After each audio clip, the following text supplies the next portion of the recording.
¿Cómo puede ser que actualmente muchas minorías religiosas sufran discriminaciones o persecuciones? ¿Cómo permitimos en esta sociedad tan civilizada que haya personas que sean perseguidas simplemente por profesar públicamente su fe?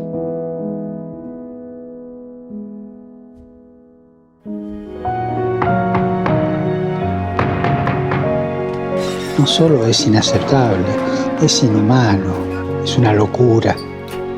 La libertad religiosa no se limita a la libertad de culto, es decir, a que puedan tener un culto el día que es prescrito por sus libros sagrados, sino que nos hace valorar al otro en su diferencia y reconocer en él a un verdadero hermano.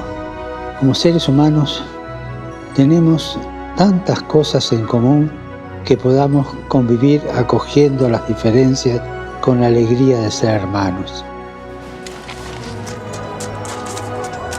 Y que una pequeña diferencia o una sustancial diferencia como es la religiosa no opaque la gran unidad de ser hermanos. Elijamos el camino de la fraternidad, porque o somos hermanos o perdemos todo.